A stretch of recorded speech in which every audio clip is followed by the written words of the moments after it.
Hi everyone, how's everyone doing here today? Thank you for watching. It's been a while, and since I did a more video like this, and I wanted to talk about the first presidential debate yesterday, to which I will say,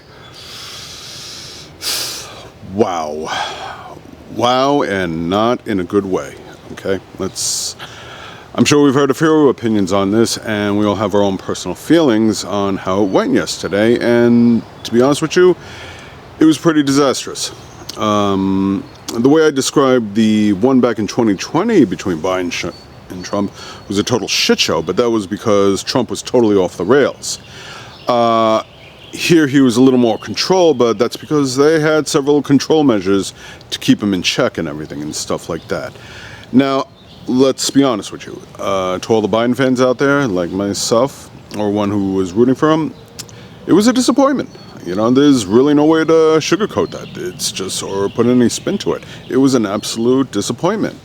We knew he was old, but he really looked old. He was very low energy. He didn't have the enthusiasm that he brought. As the way some media likes to put it, the jacked up Joe that we saw at the State of the Union a few months back. We didn't say any of that yesterday. Quite the opposite, okay? A few times his answers were a little unclear, and he slurred a few times. A few missteps is one thing and stuff like that, but this was just, he was not prepped for this. He was not really prepared for this.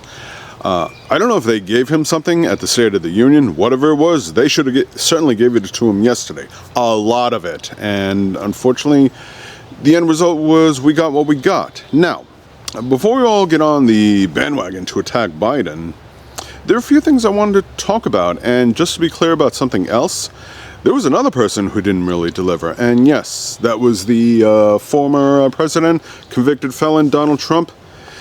Each of them had pretty much one job to do, and neither one of them delivered. But most of the expectation was on Biden, so that's why he's getting a lot of heat for this, and even fans of his, like MSNBC and other critics who are usually supportive of him, are, having serious concerns. And don't get me wrong, I'm worried too. I really am. I'm not gonna just kick back and say, hey, it'll be all right. Okay, there's a lot riding on this, which I'll explain. As far as Trump, yeah, he was high energy and stuff like that, and there were some punches back and forth. Biden got a few hits in, and so did Trump. I think the biggest flub that we can all agree on is when Joe said, we beat Medicaid, which I don't think he knew what he was saying. I didn't quite get that. And Donald Trump definitely rode that one to his advantage and stuff.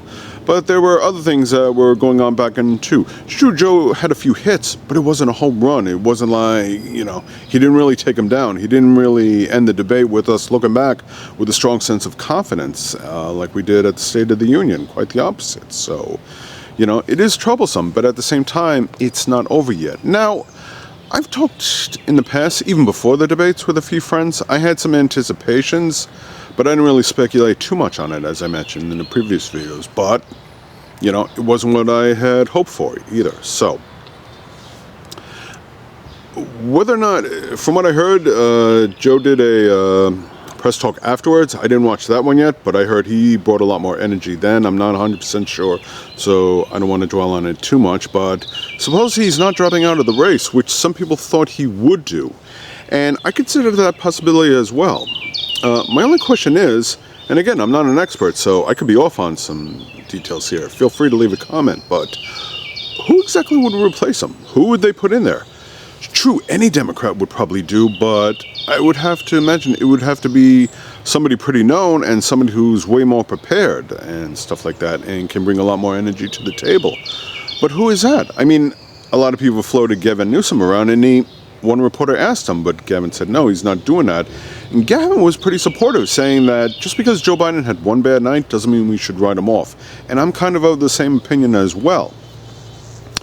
Some have even speculated that Biden will beat Trump, but that he won't live another 4 years to complete his second term. Let's say that's the case, which, let's face it, is a possibility, given his age and everything. I don't know how well his health is, but after what we saw yesterday, it doesn't look good. So let's say a year or two into his second term, he dies of a stroke or a heart attack, which would be unfortunate and tragic. Kamala Harris would then take the helm, if I'm not mistaken. And you know what? I am way more comfortable with her as the President of the United States than our former convicted felon, who, during that interview, he did not deliver. Yeah, he brought the energy. So from a certain point of view, if you're looking at it just from optics, yeah, Donald Trump was clearly victorious. But as far as substance, which I was hoping for a lot more of, with the energy, Joe Biden definitely had the upper hand there. Why? Because he had accomplishments and facts to pull, and pretty much 80 to 90% of what Donald said was total bullshit.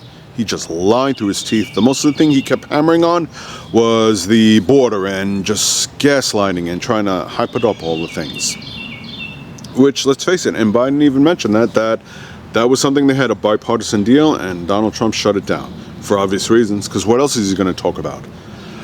The two big things that really hurt Trump is when he got into the whole abortion thing, and Donald Trump went into the usual, abortion after 8 or 9 months. That is not true. That is a lie.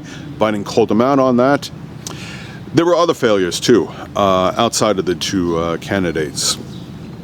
Here's one thing that bothered me, which I haven't heard anybody comment on, and it's minor, but I gotta say this.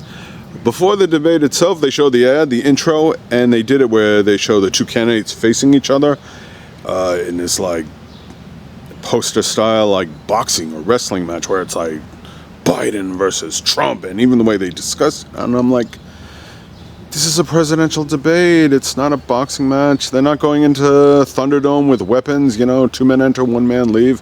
It's a presidential debate. It's supposed to be more official. When does it turn into this like, wrestling match type of, spectacle? But that kind of bothered me. The other thing is, as far as Jake Tapper and the other young lady, I'm blanking on her name, they did an okay job as far as presenting the questions and keeping it balanced. The one thing they didn't do, which really irritated me, not a single one of them fact checked. Biden was doing a lot of that fact checking, and he shouldn't have. They should have been fact checking Donald Trump and even Joe Biden if he, said something that was either wrong or inaccurate. Trump was lying his friggin' ass off, and not once did they say, no, that's not true. Oh no, there's no such thing as late-term abortion. The abortion thing is where he lost most of his credibility, because he kept trying to lie about that, bragging about R.V. Wade, and, Biden got a few hits on there. The other thing was January 6th, how, Donald Trump was still trying to find a way to defend them and everything and stuff like that. There was one point where they were actually talking about golf. I have no idea what the hell that was. I was like raising an eyebrow. I'm like, I don't care about your golf games. It could be 2 golf pro championships as far as I'm concerned. I'm talking about governing and stuff like that. And even at the very end, when not Tapper, but the other young lady, when she asked Trump about would he accept the election results, he couldn't even do that right. It was a simple yes or no question. All he had to say is, yes, I would accept the results. No, he had to pivot onto the I would accept the results, free and fair election, which is implying he still thinks there is widespread voter fraud. There isn't. That is a lie. There have been numerous court cases. He has no evidence. It's a lie, period. And they didn't call him out on that, and they should have. And that, to me, I think is failure on Tapper and the other person that was hosting the event. I blame CNN on that one and stuff like that. Joe Biden, he really should have done a lot more. So, with that being said, obviously the MAGA crowd is going to walk away from this as a victory. I get it. I've already gotten a few comments, saying like, oh, look, you were wrong. That's fine. You know what? Donald Trump could have masturbated and ejaculated right onto the screen, and the MAGA cult would look and say like, wow, that was great. That's presidential. That's a leader. It doesn't matter. You know why? Because like I said, when you have a cult following like that and stuff, but it's the other voters, the independent voters, or the ones that are still on the fence, or new and up-and-coming voters. Those are the ones we got to reach out to. And somebody made some interesting points. Like I said, Gavin Newsom said, and even Jasmine Crockett, talking about what's on the line. And that's the thing I'm really thinking about, is that in spite of the fact that you who is rooting for Biden, or you were leaning, or you have oppositions towards Trump, so you're selecting Biden for that reason, we all need to look at the big picture here, okay? And this isn't just about a debate. It isn't just about 2 candidates. It goes far greater than Biden and Trump. This is about a fight between good and evil, okay? Biden is a good one, Trump is the evil one. I don't care what you say about Trump if you support him, that's fine. If you want to vote for that, be my guest, but you are voting for the wrong side of history. Because what we've seen with the GOP and Trump, they've made it very clear what they want to do to this country, and it isn't good. As far as overhauling it, gutting it, and replacing it all with just loyalists that are going to give Trump anything and everything that he wants with no questions asked. The fact that he wants to be a dictator on day one, and he wants to do more than that. He wants to keep himself as president for life. Look at Project 2025. The conservatives in certain groups like the Federalist Society, they already have plans as to how they want to overhaul the government. They're not interested in the Constitution. In fact, they would probably just get rid of it and pretty much want to turn the United States into their own little white Christian nationalism theocracy with Donald Trump at the helm. And he would be the perfect person. Why? Because he's corrupt to the core, 1. 2, because he's power hungry, and 3, he's an absolute criminal, so he's not interested in law and order. In fact, he's using this whole run for presidency as a way to avoid his crimes, which was hammered onto him by Biden at the debates and stuff like that. He doesn't care about the soldiers. He doesn't care about, the troops. He doesn't care about the police officers, especially the ones on January 6th, which was also hammered to him on that. And you can bet when he loses in 2024, he's going to try something like that again. Now, some of you might be saying, well, how can you be so confident? The answer, I can't afford to be pessimistic. I'm not going to let one day, just ruin everything and say, okay, I give up. It's done. It's lost. When I went to the grocery store yesterday, I saw 2 women, in line. The cashier and another woman. She happened to be an older woman, African American. And right away she's like, oh, that's it, I'm done. I don't think I'm going to vote. And I said, whoa, stop. I was actually feeling a little emotional because there was a lot going on that morning and I was a little stressed. But at the same time, I was also focused. And I said, what is that going to do? You're not going to vote? Why? She is doing exactly what Donald Trump wants him to do. Especially given the fact that he's a racist. An African American woman, an elderly woman that doesn't vote, to him, that's a victory. That's good. That's one less vote for Biden, which gives him an advantage in 2024. The object is that we can't let Trump win. And if Biden is on the ballot, if he decides to take it all the way to the end, to Election Day, then them's the breaks, okay? It's going to boil down to Biden and Trump. But it's not just about Biden. It's about stopping the threat to democracy, which is what Trump and the GOP clearly is. We're talking about a movement of fascism that wants to overturn the government.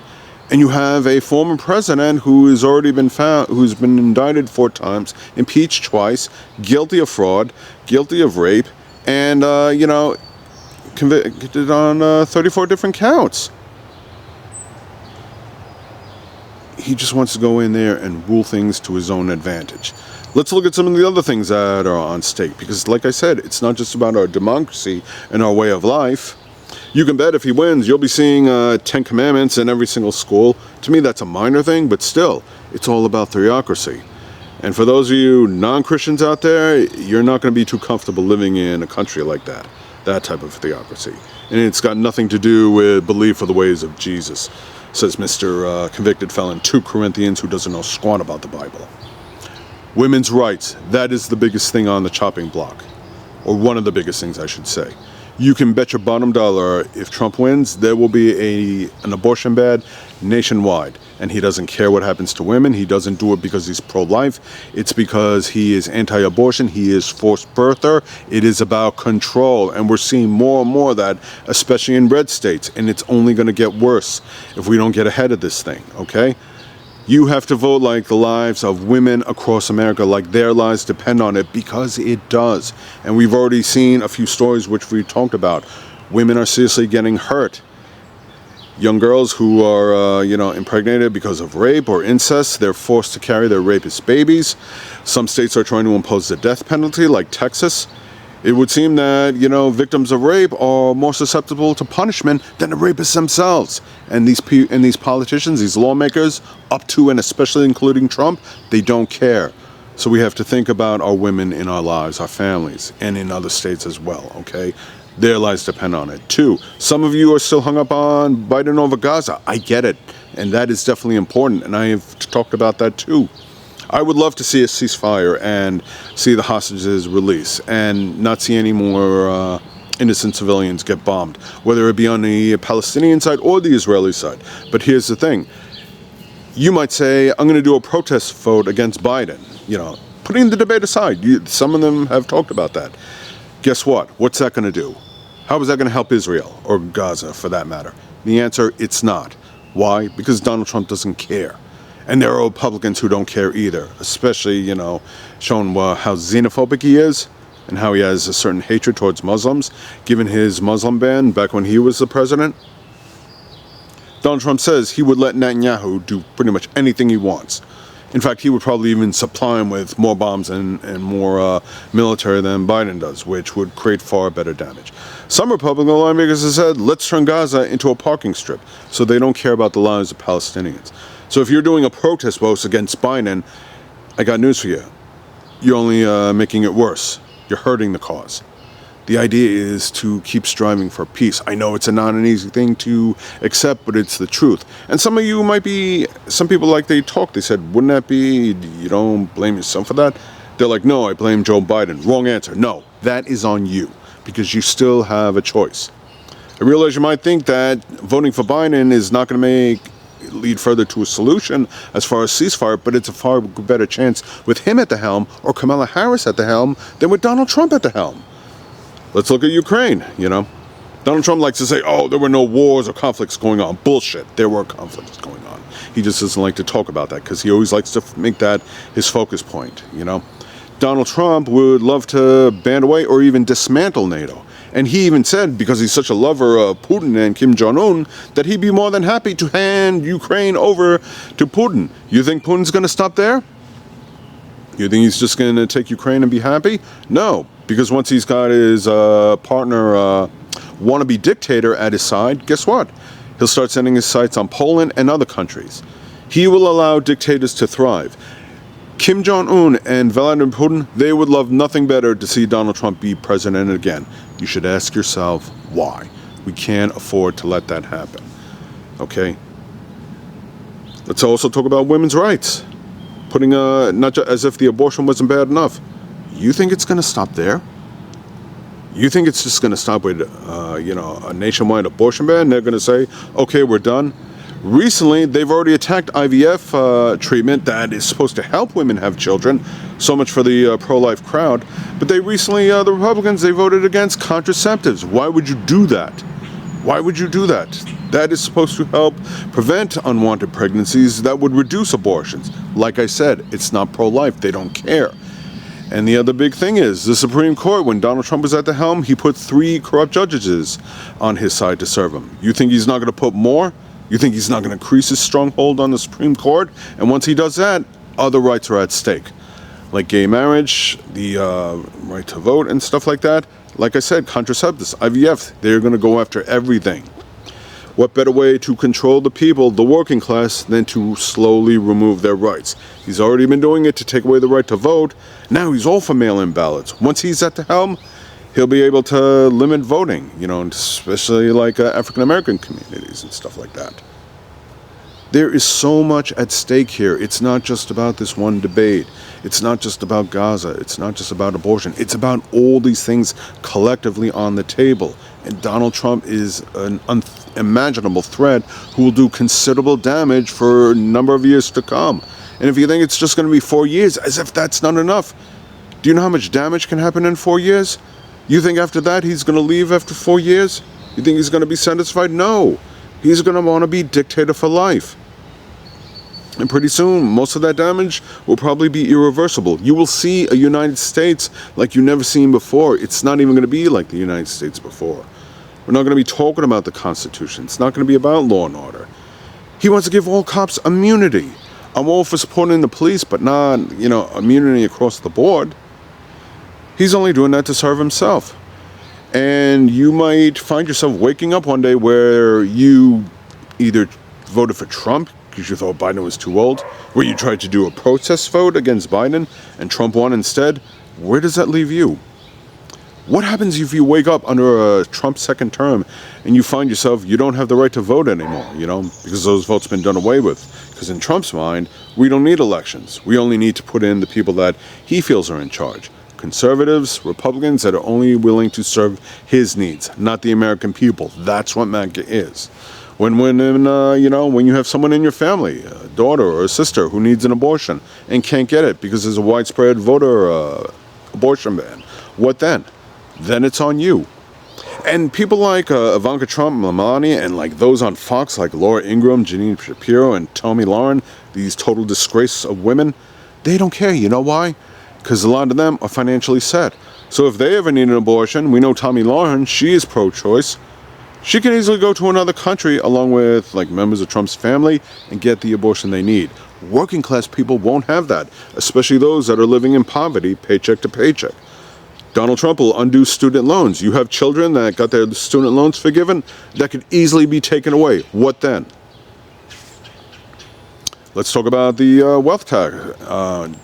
Biden wanted to do a wealth tax. Instead, Trump won't do away with that because he's in the pocket of big corporations because he loves lobbying, especially with oil and gas. So that's not going to do anything to reduce prices. That's not going to do anything to reduce inflation. Donald Trump will do another tax cut, you can bet, that'll greatly benefit the wealthy and the upper class while leaving the working class to take the shaft. When you find yourselves harder living and stuff like that because of these tax cuts for the wealthy, what then?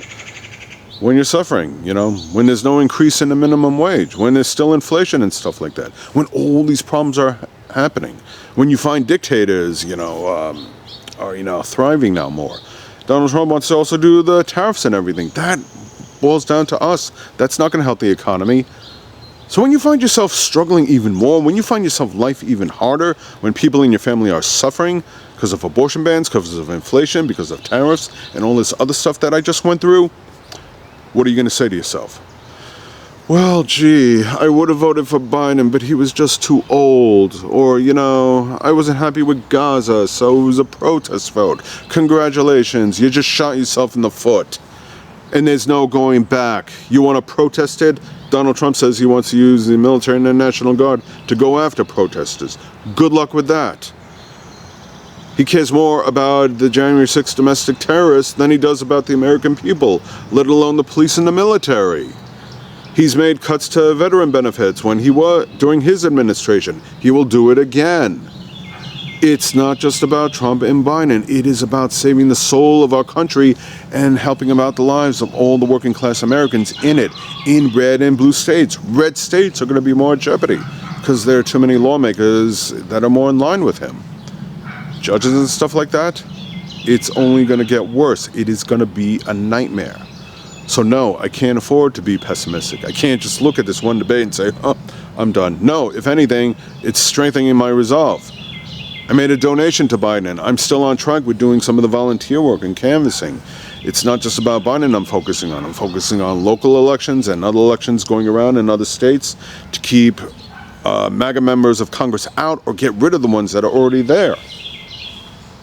This is a serious problem, okay? And the MAGA base, they ain't gonna budge. They're too much in the cult, so it's up to us to band together and join in. The independent voters and stuff like that. Say what you will about Biden. He's too old, I get it, and stuff like that. But at least he's got the moral compass to do the right thing. And just to give you another perspective, somebody also made an interesting point, because I'm not just thinking about women's health care and the economy and stuff like that. As far as Biden governing, somebody said these three words. Franklin Delano Roosevelt, who, as you know, historically, he wasn't as old as Biden, but he was stricken with polio. He couldn't walk. He was bound to a wheelchair and everything. Maybe not the most animated guy. I don't know what he was like personality-wise. But during World War II, Hitler was considered way more charismatic. He wasn't limited physically. He could walk around and he could give some pretty animated speeches. I'm sure it must have been exciting for the Germans or the Nazis and stuff like that. And yet FDR was able to stand up to him and defeat him. He didn't live long enough to see it fully to the end of World War II, but as far as I'm concerned, he's the one that won that war. The man in the wheelchair defeated the animated man who, in all his boldness and cowardice, committed suicide when he was overrun. So we need to work together. We shouldn't look at this election alone and just be like, at this debate alone and feel like, okay, it's over. No, I'm still on track. I still say Biden is going to defeat him. And if he doesn't, if they eventually decide to replace him with another candidate, well, then we'll just wait and see. When Biden wins, if he dies during his second term and then Kamala takes Harris, then I'm on board with Kamala. Why? Because to me, it's not just a vote for Biden or Kamala Harris. It's a vote for America. I'm voting against Trump because I don't believe in MAGA. MAGA is about one person. I'm not about one person. That convicted felon can go to hell because he is not patriotic. He is not for America, for the American people. He is only in it to thrive himself and ingest himself in wealth because he is driven by a sickness of greed and a lust for power. I'm not going to accept that. I don't care that Biden did a poor job. I'm still going to support him and vote for him. I don't care that he's a little slow. I know he can still make the right decisions compared to Mr. Hannibal Lecter, sharks and batteries, and all this other stupid nonsense that he spews. He's showing cognitive decline. I don't care if he's animated. I don't want him in the White House. And recently, 45 members of his cabinet recently left. I don't get the numbers right, but a vast majority of them, like 40 of them, said they don't support him, up to and including his former Vice President, Mike Pence. That should say a lot. And like Joe Biden, he's not facing a bunch of criminal charges, okay? Because he's not a criminal. I will put my faith in that old crusty man who's a little slow and flubs a few words over a narcissist maniac like Donald Trump any day. Because I know at least one thing, Biden, like myself, we care about this country. I care about the people of America across the country. So that is my vote. We need to focus on the big picture, please. Don't just let this one, debate, shatter all your hopes. Let's wait and see how things unfold. And if Biden definitely is the name on the ticket, then that's the person I'm going for. And that's what I told those two ladies, which they kind of agreed on when I explained it to them real quick. It's not just about Biden and Trump. It's about saving America. And that's what I'm on board for. That is what I'm on course for. So let's wait and see and get ready to vote blue because we got to get this MAGA cancer out once and for all. And we got to keep Donald Trump as far away from the White House as possible. In fact, let his criminal charges get the best of him. And with hopes, he'll spend the rest of his life not in the White House, but in a jail cell. That would be something now, wouldn't it? So, anyway, thank you for watching. I really hope you understand.